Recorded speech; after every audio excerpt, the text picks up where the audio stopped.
Hello, First Grade by Joanne, Ryder. Pictures by Betsy Lewin. This is the title page. On the first day of school, the new first graders looked all around their classroom. It was a cheery place. "I can read that sign," said Gabe.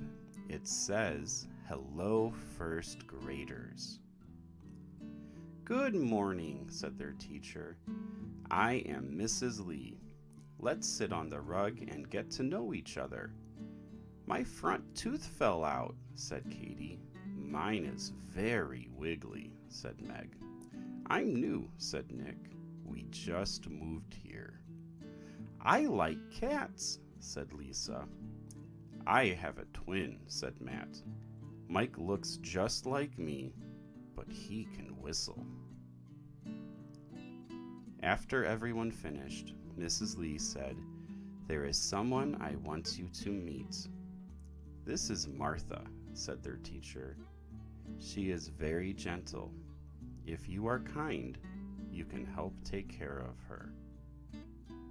Mrs. Lee often let Martha out of her cage.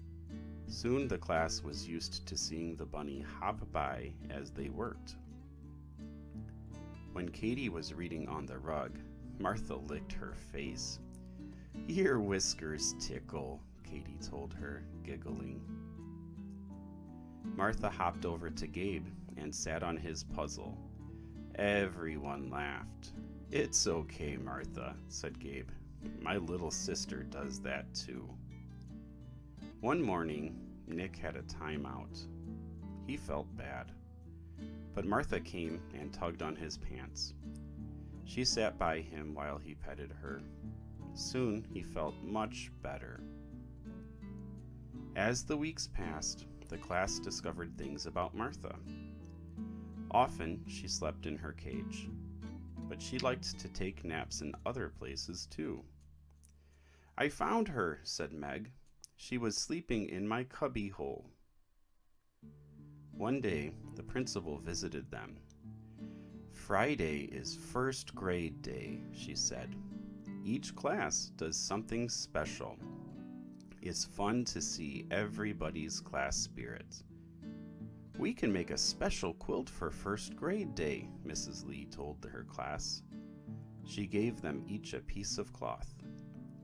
"Paint a picture of yourself or a friend in class," she said, "and I'll sew the pieces together." Brian and Katie reached for the white paint. Everyone wanted white paint.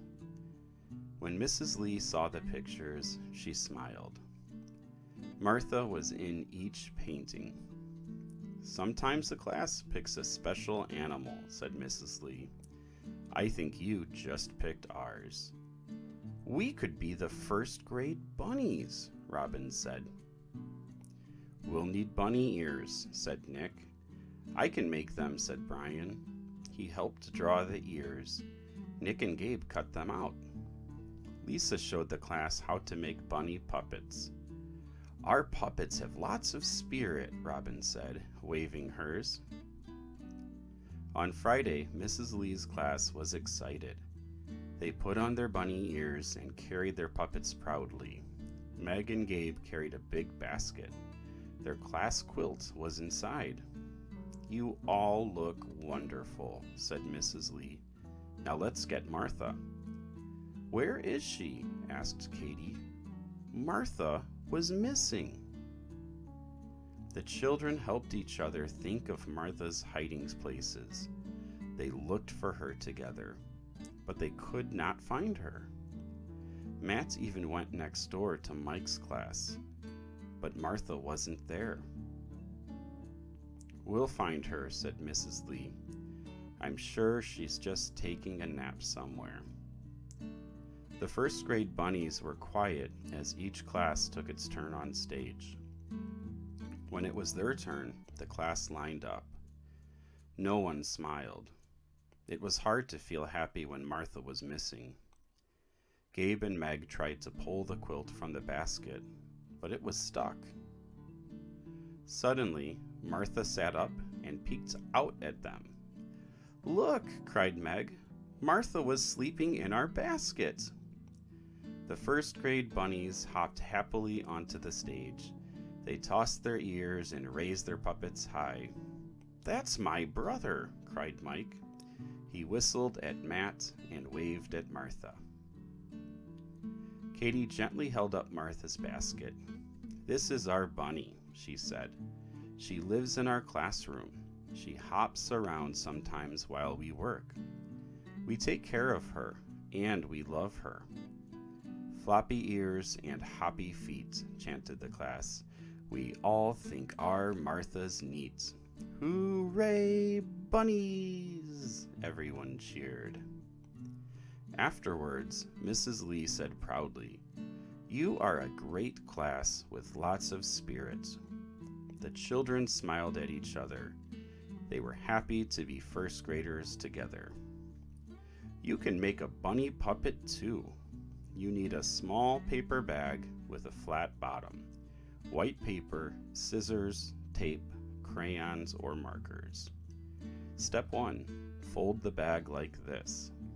Step 2, draw your bunny's face on the bag's bottom. Step 3, cut out 2 long white paper ears. Step 4, tape the ears to the back of the bag. Step 5, if you wish, fold the ears down so they look like Martha's. Put your hand inside the paper bag and bring your bunny puppet to life. The